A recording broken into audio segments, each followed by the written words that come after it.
오늘 같이 보실 하나님 말씀은 마태복음 21장입니다. 마태복음 21장 신약전서 35쪽, 신약 35쪽. 마태복음 21장 1절에서 11절까지 천천히 교독. 1절. 그들이 예루살렘에 가까이 가서 감람산 벳박에 이르렀을 때 예수께서 두 제자를 보내시며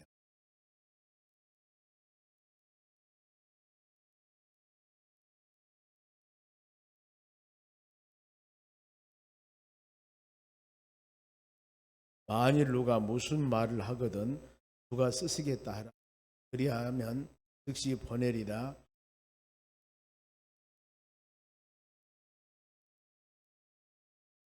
시온의 딸에게 이르기를 너희 왕이 내게 임하리니 그는 겸손하여 나귀 곧 멍에 매는 짐승의 새끼를 탓도다 하라 하였느니라.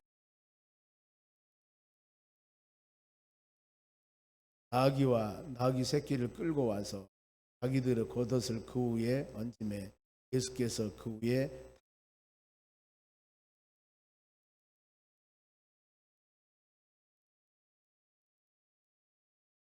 앞에서 가고 뒤에서 따르는 무리가 소리 높여 이르되 호산나 다윗의 자손이여 찬송하리로다. 주의 이름으로 오시는 이여 가장 높은 곳에서 호산나 하더라.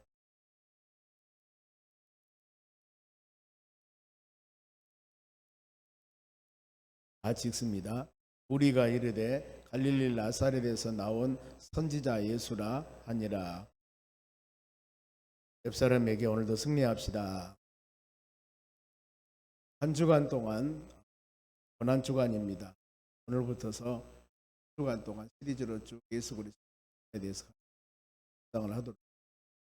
오늘은 예루살렘 입성입니다. 많은 사람들이 종려주일 그렇게 부르고 예수님께서 처음 오늘 주일날입니다. 예루살렘 입성하는 날이고 쭉 그래서 마태복음 21장에서 28장까지가 일주일 동안 이루어지는 사건.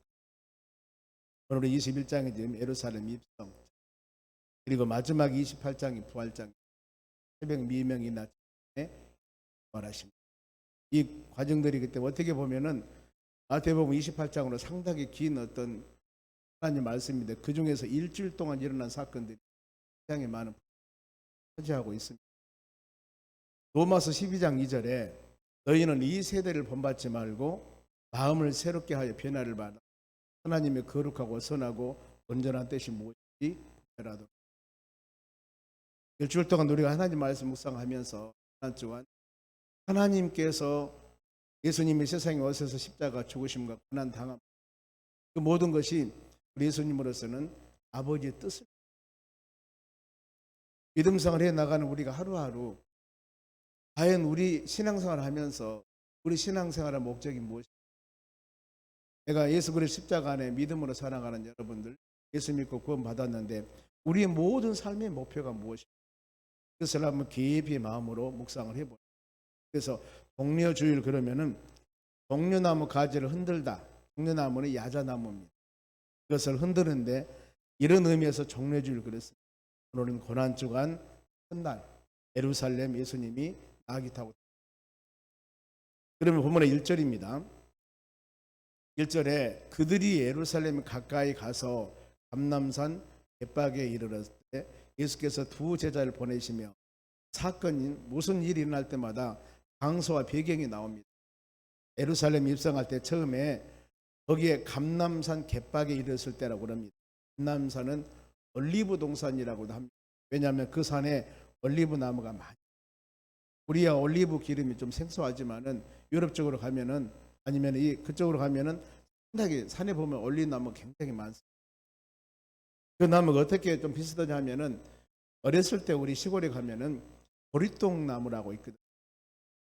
근데 그 이파리하고 똑같이 보면 비슷하니 그런 어떤 색깔을 좀 띠면서 열매는 좀 큽니다. 보면은 요즘 좀 계량종 보리똥이랑 하는 큰 거 어린애들 손톱만 하는데 그렇게 큰 것 같이 이 올리브 열매가 막 기름을 짜서 씁니다만, 감람산 올리브 동산, 그렇게 갯박에는 무화과 나무 집, 감람산 동쪽에 있는 마을에서 예수님께서 두 제자를 보냅니다. 그런데 이 두 제자는 여기는 지금 나오지는 않습니다.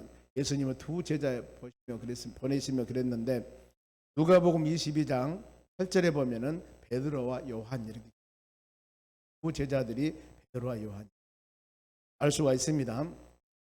그럼 예수님께서 예루살렘 입성을 준비하는데 어떻게 입성하셨을까? 요즘 같으면은 벤츠를 타고 가셨을까? 아니면은 좋은 차를 타고 가셨을까?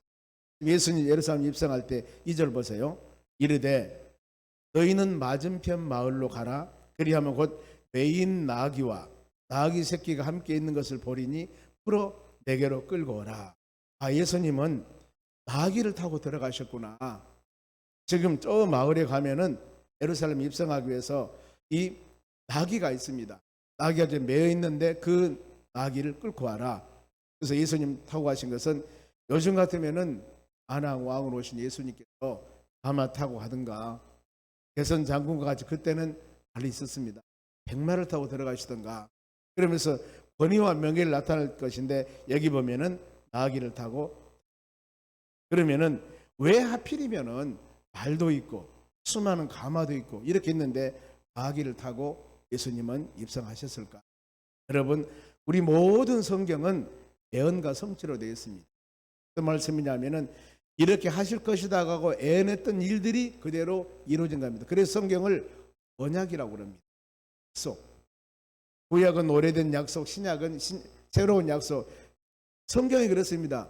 올드 테스트먼트, 뉴 테스트먼트 그럽니다. 신약, 구약 영어로 이렇게 써요. 오래된 약속, 새로운 약속. 그러는데 물론 구약에는 오실 예수님에 대해서 내용이 기록되어 있고 신약은 오신 예수님이 기록되고 있습니다. 그런데 우리 스가랴서 9장 9절 말씀 보면은 거기에 그렇게 기록하고 있습니다. 그는 공의로우시며 구원을 베푸시며 겸손하셔서 나귀를 타시나니 나귀의 작은 것 곧 새끼 나귀니라. 이게 지금 앞으로 오실 메시아 구세주가 오실 것인데, 이 스가랴서는 예수님 오시기 전에 500년 전에 선지자입니다. 이 스가랴 선지자가 메시아 구세주가 오시는데 그분이 오셔서 즉 공의롭고 구원을 베풀며 겸손하신데 예루살렘 입성할 때는 나귀를 타고 입성할 것이다. 말씀은 이렇게 기록되어 있습니다. 모든 성경 말씀은 여러분, 하나님의 성경은 계획 설계됩니다. 집을 지을 때 설계도를 보고 집을 짓듯이 모든 인류 역사와 모든 삶은 하나님의 그대로 이루어지는 겁니다. 예수님 태어날 때 지난번에 말씀을 드렸죠. 예수님은 나사렛에 살았습니다. 우리나라 긴 지도 같으면 인천 쪽 같은 이런데, 그런데 지금 광주까지 내려와서 예수님을 베들레헴 마구간에서 낳았습니다. 왜 그랬을까? 미가서 5장 2절에 이미 예수님이 오시기 전에 약 한 800, 700년 전에 미가 선지자가 우리를 구원하실 메시아는 베들레헴에서 태어난다. 이 모든 것이 하나님의 말씀을 이루기 위한 것입니다. 그래서 우리는 성경 모든 말씀 하나하나 그대로 믿고 믿음으로 기도하며 감사하며 살아가는 여러분이 되셔야 돼요. 그제 말씀을 드렸죠. 성경에서 지명, 사람 이름 나왔던 것은 사실이다. 모든 성경은 사실이라는 것을 가르치기 위해서 지명, 사람 이름 그대로, 그 지명은 지금 지명입니다. 물론 변화는 됐겠지만 그대로 있는 거예요. 그것은 사실이라는 것을 보여줍니다. 소설이라고 하는 것은 가상적인 것입니다. 없는 것을 꾸며서 만들어낸 것인데 모든 이 성경 말씀은 이것을 믿고 아 그렇구나, 하나님께서 우리 만왕의 왕으로 오신 예수님은 나귀 타고 예루살렘 입성하다고 약속하셨기 때문에, 하나님 말씀에 기록되기 때문에 그 뜻을 이루기 위해서 나귀 타고 예수님은 들어가신 겁니다. 그리고 또 한 가지, 예수님은 예지 능력이 있다. 예지, 앞으로 일 모든 것을 아신다 그 말이에요. 왜냐하면은 어디를 가면은 메인 나귀 새끼가 있을 것이고 어미가 있을 것인데 함고 풀고 와라. 어떻게 알아요? 먼 마을에 있는 일인데 거기서 나귀가 2마리가 있는지 3마리가 있는지 어떻게 아냐 그 말이에요. 그런데 우리 예수님은 예지, 앞일을 다 하십니다. 하나님 인간의 몸을 가지고 오신 분 예수님이십니다. 요한복음은 하나님의 아들 예수 그리스도에 대해서 기록한 말씀입니다. 태초에 말씀이 계셨는데 그 말씀이 하나님과 함께 하셨고 말씀은 곧 하나님이라. 노고스는 하나님이시다. 예수님은 그 말씀이 예수님의 육신의 몸을 가지고 세상에 오신 분이 바로 하나님 육신의 몸을 가지고 세상에 오신 분이 예수님이세요. 요한복음 1장 14절에 그렇게 기록하고 있습니다. 그래서 주님은 예지 능력을 다 하셔요. 그리고 우리 예수님은 순수한 자를 사용합니다. 즉 경험이 많은 프로를 쓰지 아니하고, 왜냐하면 이들은 자기 능력, 자기 기능, 자기 생각 자랑. 예수님 12제자들을 보세요. 보면은 베드로, 안드레, 갈릴리 어부입니다. 야고보, 요한, 세리, 마태, 이런 사람들. 요즘 말하면은 바로 율법을 많이 공부하고 구약의 말씀을 많이 알고 이런 서기관이나 바리새인이나 이런 사람들이 예루살렘에 들어가면은 얼마든지 많이 있습니다. 구약 성경을 달달달 연구한 사람들이 얼마든지 많이 있어요. 그럼 이 성경을 많이 아는 사람을 데려다가 제자 사용했으면 좋겠죠. 그런데 전혀 관계없습니다. 가끔 교회에서도 그렇습니다. 이제 새로 예수 믿고 믿음으로 사는 새로운 신자, 이런 분들이 어떻게 보면 더 열심히 헌신하는 겁니다. 다는 아니겠습니다만은. 그래서 경험이 많은 프로들은 자기 의지, 자기 생각, 이걸 가지고 모든 일을 하려고 하거든요. 그런데 경험이 부족한 사람은 무릎 꿇고 기도할 수밖에 없습니다. 왜요? 경험이 없는데, 하나님이 도와주셔야 되는데, 하나님을 의지해야 되는데, 우리는 여러분 항상 프로 정신이 아니라 이런 새로운 마음을 가지고, 어린아이 같은 마음을 가지고, 내가 아는 것이라 할지라도, 내가 충분히 할 수 있는 일을 할지라도 여건과 환경이 변하면 다르게 변할 수도 있습니다. 이런 환경에서 기도하면서 하나님 이루어 주시옵소서. 겸손한 마음으로 나아갈 때 하나님 은혜를 주실 줄로 믿습니다. 바울이 고린도전서 1장 28절입니다. 고린도 교인들에게 보내는 서신에서 이렇게 말씀합니다. 하나님께서는 세상에 천한 것들과 멸시받는 것들과 없는 것들을 택하사 있는 것들을 폐하려 하시나니 그랬습니다. 여러분, 우리는 이런 말씀 묵상하면서 내가 부족하고 연약하다고 절대 낙심할 필요는 없습니다. 하나님은 이런 심령들에게도 힘과 능력을 줍니다. 그러면서 29절에 왜 하나님은 이렇게 소외받고 부족한 사람을 선택했을까? 이는 아무 육체도 하나님 앞에서 자랑하지 못하게 하려 하심이라 그랬습니다. 나는 숙련국이니까, 나는 아니까, 나는 경험이 있으니까 이렇게 하지 못하도록 하나님은 오히려 이렇게 낮고 천하고 부족한 사람을 택해서 하나님 영광 나타내기를 원하신다, 그 말입니다. 하나님은 주일 할 때마다 힘주시고 능력 주시고 이루시고 열매를 맺게 하신 분은, 우리 신앙인은 철저하니 이 마음을 마음에 새기십니다. 나는 도구입니다. 하나님이 힘주시고 열매를 맺게 하신 분은 하나님이십니다. 이렇게 나아갈 때 하나님 우리에게 힘과 능력을 주어서 주님의 선한 뜻을 이루는 도구로 사용하는 역사가 일어날 줄로 믿습니다. 하나님께서 우리에게 바로 귀한 은혜 주시고 사명 주시고 직분 주시고 선택해 주신 것 게으르지 말면서 열심히 충성하여 기쁨으로 주일 헌신하는 여러분 되시기를 바랍니다. 그러면은 매인 나귀를 가지러 갈 때 나귀를 끌러 갑니다. 그랬을 때 3절의 말씀 보면은 만일에 누가 물어본다면은 바로 주가 쓰시겠다 하라. 그리하면 즉시 보내리라. 이제 한 집에 나귀가 있는데 어떤 사람이 갑자기 해서 내가 이거 끌고 가랍니다. 그랬을 때 당신 니시오 물어보지 않겠습니까? 그러죠. 누구가 우리 나귀를 가져가려고 합니까? 그랬을 때 주가 쓰시겠다 하라. 그러면은 그분이 보낼 것이다. 모든 사람들의 마음을 주관한 것. 4월 24일 마지막 주일 우리 새생명 초청잔치입니다. 우리는 여러분들이 지금 태신자, 내가 마음으로 작정하고 기도하는 태신자들 명단을 아마 다 가지고 있을 겁니다. 이들을 위해서 기도하자, 그 말이에요. 그분이 전혀 그 마음속에 예수 믿지 않는 사람이라 할지라도 우리는 그 영혼들을 위해서 기도하면은 하나님이 가서 그 영혼을 만지셔요. 그럽니다. 아니, 가서 끊임없이 기도하면은 하나님께서 역사하신다, 그 말입니다. 우리가 교회 갑시다. 그래서 잔치합니다. 그랬을 때 전혀 강팍한 마음이 그래 그럼 한번 가보자 이렇게 할 수도 있고 그래 나 그러는데 교회 한번 가보려고 그랬네 이럴 수도 있고 우리는 몰라요. 우리는 모릅니다. 하나님이 아시면 때문에 내가 그 일가정 다 하려고는 하지 마시고 그 영혼들 위해서 간절한 마음으로 기도하는 거. 지금 여기서 나귀를 끌려간 사람 가서 이 어떤 증표가 있던가 돈을 주던가 무슨 얘기를 해야만이 나무 집에 있는 나귀를 끌고 오라가니 그럴 거예요. 그런데 예수님 그렇게 말씀해요. 주가 쓰시겠다 한다면 그분이 줄 것이다. 이겁니다, 여러분. 주님이 필요하다면 내준다 그 말입니다. 예수님은 여기서 메시아, 예언된 메시아, 자신이 구세주임을 비로 많은 사람에게 나타납니다. 많은 구세주, 전능하신 메시아다. 예수님이 권위를 나타내신데 모든 세상을 주관하신 분, 예수님께서. 이걸 지금 나타나고 있습니다. 시편 24편 1절에도 세상과 거기에 충만한 것이다 여호와 것이라고 그랬습니다. 우리도 결단해야 됩니다. 주님이 쓰시겠다 하면은 여러분 순종해야 돼요. 내 가지고 있는 은사들 참 많지 않습니까? 이 은사도 하나님 영광을 위해서 굳게 여러분 드릴 수가 있어야 되고 시간도 오늘 거룩한 주일날입니다. 주님의 날입니다. 오늘은 주님의 우리 날이 아닙니다. 일주일 동안 각자 주어진 처소 직장에서 열심을 다하고 오늘만큼은 주님의 날, 이 날은 우리의 날이 아니에요. 소득의 12일조도 하나님께 드리지만은 주님의 날까지 내 날로 사귀면서 내 것으로 삼으면은 안 된다 그 말입니다. 시간을 내어서 헌신하는 여러분 꼭 되시기 바랍니다. 예배드리고 각자 주신 사명과 직분을 가지고 이날 헌신했을 때 여기서 좋은 결실을 맺을 줄 믿습니다.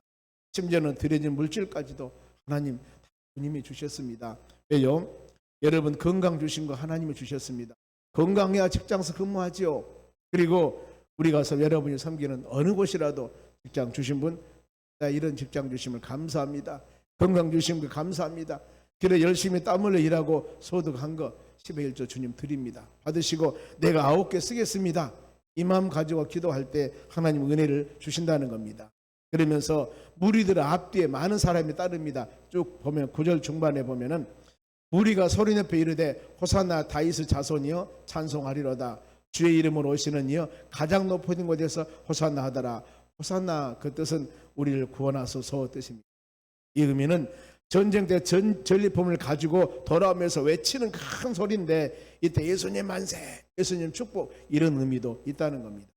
그러면서 다윗의 자손이라고 그랬습니다만 구약의 약속한 구세주 이사야서 9장 그럽니다. 바로 11절 말씀 보면 이새의 뿌리에서 이새의 가족에서 우리를 구원할 메시아가 오신다고 그랬습니다. 다윗의 자손 이새가 누구예요? 다윗의 아버지입니다. 여기서 이 메시아 우리를 구원하는 메시아는 고백하고 있습니다. 그래서 무리들의 생각은 여기서 보면 영혼을 구원하신 예수님이라기보다도 이제 예수님이 예루살렘 입성하면은 정치적인 지도자가 되어서 우리나라 진짜 살기 좋을 것이다. 살기 좋은 나라가 될 것이다. 이렇게 지금 생각을 하고 있습니다. 왜요? 500년 기적을 행하셨죠. 물고기 2마리와 보리떡 5개로 5,000명을 먹었습니다. 그런 일 어때요?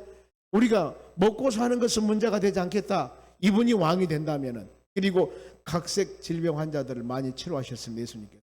이제 병 나선 사람 이분이 왕이 되면은 전체적으로 다 치료만 받을 테니까 다 건강하게 살 것이다. 부족함이 없을 것이다. 왕이 되면은 이런 의미로 지금 생각을 한 겁니다. 예수님께서는 어린 나귀를 타고 바로 예루살렘 입성할 때 백성들은 환호성합니다. 어떻게 보면은 예수님의 뜻과는 잘 어울리지 않습니다. 왜요? 예수님은 십자가에 죽으시기 위해서 예루살렘 들어가. 즉 아버지의 뜻을 이루기 위해서. 그런데 많은 사람들은 어떻게 생각을 합니까? 그걸 생각하지 않아요. 저 예수님 왕이 되면 우리가 어떻게 편하고 어떻게 바로 먹고 살고 생활하는데 이제는 근심 걱정 없다. 로마 밑에서 학대받으며 어렵게 살지만 이제는 저분이 왕이 되면은 전부 적군 다 물리쳐버리고 우리는 그야말로 살기 좋은 세상이 될 것이다. 이런 전혀 다른 생각을 하고 있습니다. 고난 주간에 한 주간 하나님 말씀을 같이 묵상하면서 왜 예수님은 죽으셨을까? 그리고 예수님 부활을 통해 우리가 느끼는 놀라운 은혜들.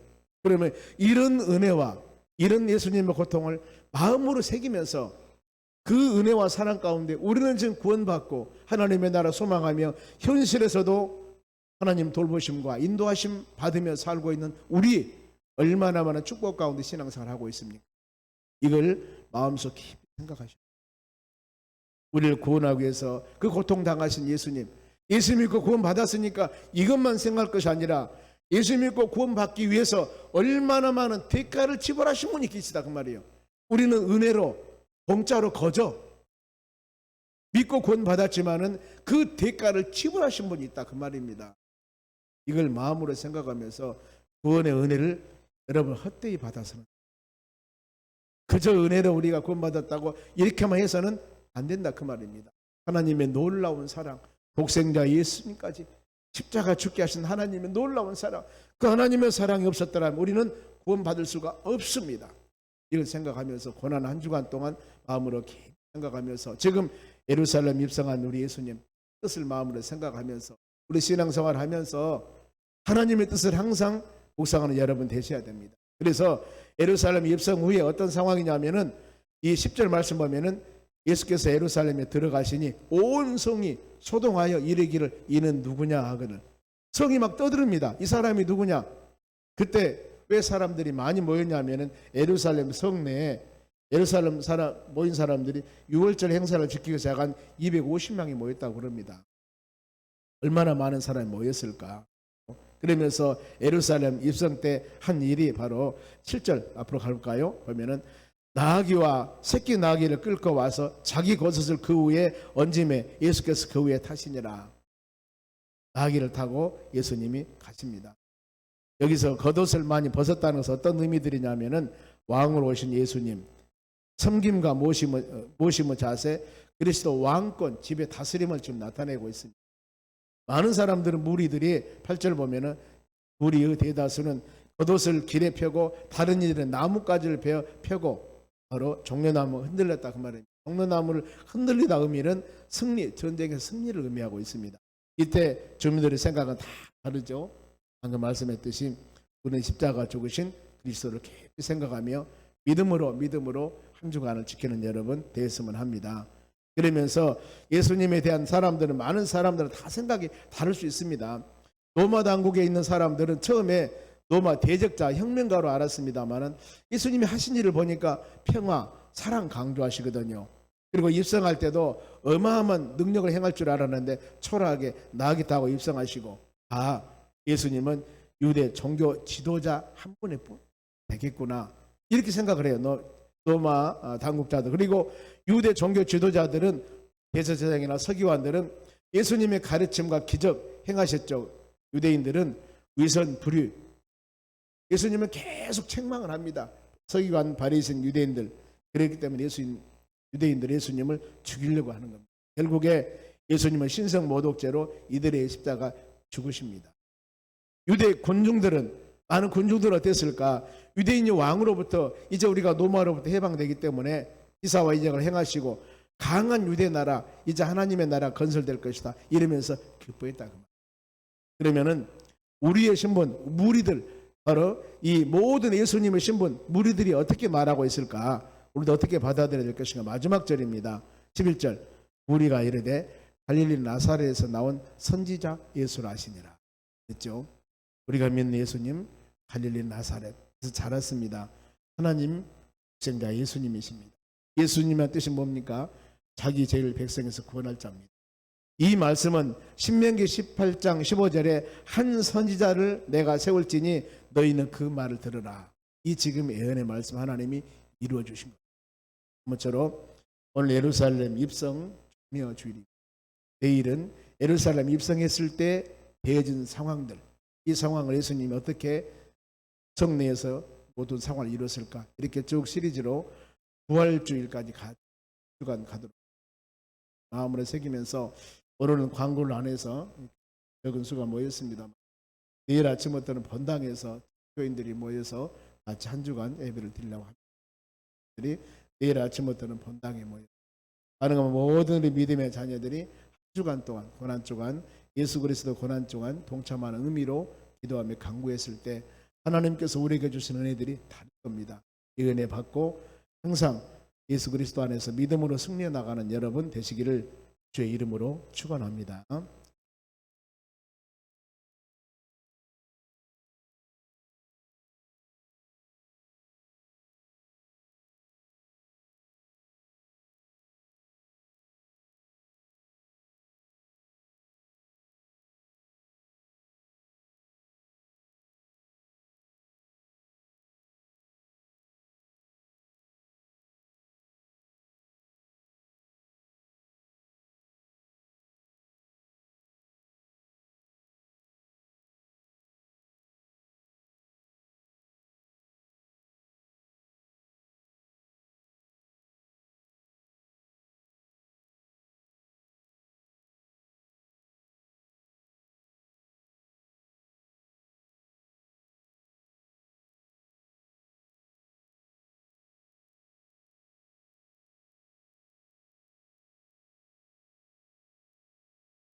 말라기 선지자 이후에 필요하지도 않고 내 생각, 400년간 내 의지, 하나님의 내 말씀을 판단대로 선포하는 믿음생활을 해 없었습니다. 나가려 한다면은 물론 역사는 그 아래 그런데 중간 시대락에서 이것보다도 수많은 하나님이 역사들이 부럽지 사건들이 않도록 있납니다만은 그야말로 하나님의 말씀을 증거하는 선지자는 옆 사람에게 인사합시다. 오늘 업무가 있습니다. 400년 동안 내 한 그리고 그리고 나서 잘못함을 통해서 신약이 시작하면 가족 세례요한이 광야에서 이스라엘입니다. 회개하라 천국이 가까워 설명이 됩니다. 외칩니다. 이스라엘은 그게 족속을 예수님 오신 거 아니에요?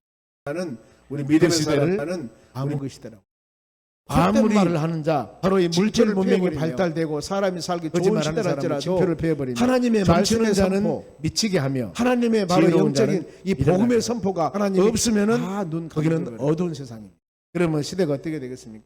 하나님 판단 그렇습니다. 여러분 어떤 하나님의 시대나 교회도 세례요한 모든 같이 교회들이 외치는 이 사람을 세상도 꼭 마찬가지입니다. 보내시오. 끊임없이 선포되는 이 회개하라, 말씀 천국이 붙잡고 가까워. 우리는 믿음으로 세계 세계에 나가야 세례관이 될 그러죠. 줄로 믿습니다. 400년 동안 이때 말라기 선지자 3선지자 이후에 이후에 미가 미가 400년간 내 하나님의 하나님의 말 충만한 미가 8절 보세요. 같이 읽습니다. 오직 나는 여호와 영으로 말미암아 능력과 정의와 용기로 충만해져서 야고보 허물과 이스라엘의 죄를 그들에게 보이리라. 하나님은 참 선지자인 미가를 보내서 하나님의 영적인 성령의 역사 가운데 하나님 말씀을 담대하게 증거할 수 있는 힘과 능력을 주시는 겁니다. 거짓 선지자는 성령의 능력이 없습니다. 왜요? 자기 생각입니다. 예레미야 5장 13절에 선지자들의 말씀은 바람이라. 말씀을 선포하는데 바람이요 흘러가 버립니다. 말씀이 그 속에 있지 않다. 자기 생각, 무성시대 아닙니까? 에스겔 13장 3절에도 본 것이 없이 자기 심령에 따라 예언하는 자는 화가 있을 것이다 그랬습니다. 하나님이 계시형을 주어서 이걸 가지고 증거해야 되는데 자기 생각 말하는 사람, 그런 사람 화다. 우리는 성령의 힘으로 전도도 하고 봉사도 하고 기도도 성령의 힘으로 하는 여러분들이 되시기를 바랍니다. 그러면서 하나님이 악한 지도자들을 책망합니다. 보면은 이 말을 들을지어다. 9절 하반절 말씀합니다. 영적인 지도자들입니다. 그러면서 악한 지도자들이 하는 일인데 10절 시온을 피로 예루살렘을 제약으로 건축하는 자들. 무섭지 않습니까? 하나님의 교회 모든 우리 인생의 삶 가운데 거기에 아름답게 사랑과 은혜와 성령이 충만하게 이렇게 건축되어 나가야 되는데 모든 것이 피와 제약으로 막 건축이 되어지는 겁니다. 무서운 시대. 악한 지도자들이 세워나가면 그런 겁니다. 그래 우리는 위정자들을 위해서 기도하는 것이 그겁니다. 대통령, 국회의원들, 장차관들 이런 분들을 위해서 우리가 기도할 것이 그들의 마음이 선한 마음으로 잘 나라를 다스려 가기를 원합니다. 기도해야 됩니다. 왜? 그래야만 우리가 잘 살 수 있잖아요. 그것 때문에 기도하는 겁니다. 악한 지도자들의 관심은 여러분 오직 물질에만 있습니다. 11절 봅니다. 그들의 우두머리는 뇌물을 의하여 재판하며 그들의 제사장들은 싹 돈을 위해서 가르치며 그들의 선지자들은 돈을 위해서 점을 치며 예언하면서도 여호와를 의뢰하여 이르기를 여호와께서 우리 중에 계시지 아니하냐 재앙이 우리에게 임하지 아니하니라 하는도다. 참, 시대가 이렇게 되어버리면 그런데 이들이 누구예요? 지도자들입니다. 만일의 목회자들이 이런 말씀을 선포할 때 백성들이 듣기는 좋을란가 모르지만은 영은 다 죽어갑니다. 그래서 시대적인 감감을 깨닫고 하나님 말씀을 바로 분별하면서 아닌 것은 아니고 그 다음에 긍정적이야 하나님의 말씀에 순종할 것은 아무리 여건과 환경이 어려워도 그것은 따라가야 되는 것이 우리의 사명입니다. 돈 받고 재판하면 되겠습니까? 하나님의 재물 제사장들이 돈만 싹을 위해서 가르치고 하면 되겠습니까? 선지자들도 바로 돈을 위해 점을 치고 물질 만능주의가 되어버립니다. 그러면서 더 가관인 것이 뭡니까? 하나님이 우리 중에 계시지 않고 하나님은 재앙도 안 내린다 그 말이에요. 아무리 나쁜 짓 해도 하나님 재앙 안 내린다 그 말입니다. 이렇게 누가 말합니까? 지도자들이 말하는 겁니다. 선지자가 얘기를 하는 겁니다. 그래서 예레미야 7장 4절에 이런 거짓말을 믿지 말라 그랬습니다. 그런데 백성들은 어때요? 그 사람이 참 선지자인 줄 알고 있거든요. 그러니 그 입에서 나온 말을 다 하나님께 주신 말씀으로 믿고 있거든요. 그러니 얼마나 힘들겠습니까? 마태복음 24장이 마지막 종말장인데 24절에 보면은 거짓 그리스도, 거짓 선지자가 나타나면서 표적과 기사를 보이며 택한 자들을 미혹하느니라. 누구? 택한 자들. 요즘에 그러잖아요. 신천지 교회 와서 믿음의 사람들만 미혹하는 겁니다. 안 믿는 사람은 손도 안 대요. 우리는 이런 말씀을 묵상하면서 표적과 기사, 아무리 그 사람이 능력이 있어도 하나님의 교회에 와서 믿는 사람들을 빼가는 것은, 이것은 이 성경에 기록된 겁니다. 그것은 거짓 그리스도, 거짓 선지자. 하나님이 절대 이것을 허용하지 않습니다. 그런데 말씀에 기록된 것은 이런 일이 있을 것이라는 거예요. 지금 보면은요. 그러지 않습니까? 있고 있지 않습니까? 지금 결국에 그들은 하나님 심판. 말씀 마칩니다. 하나님의 여러분, 마지막 이런 자들은 그대로 놔두지 않죠. 하나님은 공의로운 하나님. 12절에 보면은 시온은 갈아엎은 밭이 되며, 시온이 남쪽에 있는 예루살렘입니다. 또 구체적으로 예루살렘은 돌무더기며, 예루살렘 성전이지 않습니까? 돌무더기가 되는 겁니다. 성전 언덕은 잡초가 덮일 것이다. 성전에서 예배하고 찬양하고 놀라운 그 하나님을 경배한 곳이 돌무더기가 되고 갈아엎어버리고 잡초가 날 것이다. 이겁니다. 예루살렘이 BC 586년에 바벨론 왕 느부갓네살 왕 때 멸망을 당합니다. 완전히 부서져 버립니다.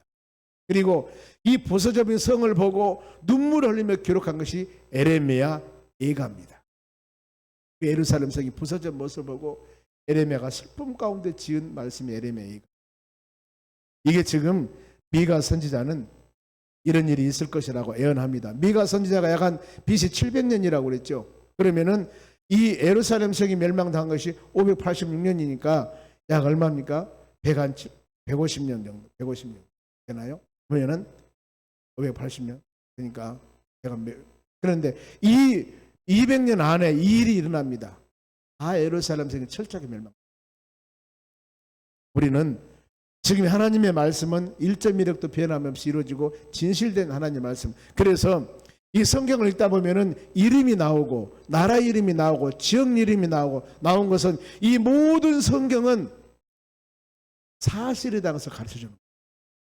잘 깨달으시 바랍니다. 각 지역마다 지역 이름이 나오지 않습니까? 모든 신구약 성경에 사람 이름이 나오고 이것은 사실이다 그 말이에요. 사실이다. 성경 말씀은 사실이다. 있었던 일들이니까. 소설은 이름을 지어서 만들어낸 것이지만 성경은 있는 사실 그대로 기록한 거예요. 우리는 이걸 마음에 새기면서 하나님, 우리가 지금 이 시기에 무엇을 어떻게 할 것인가.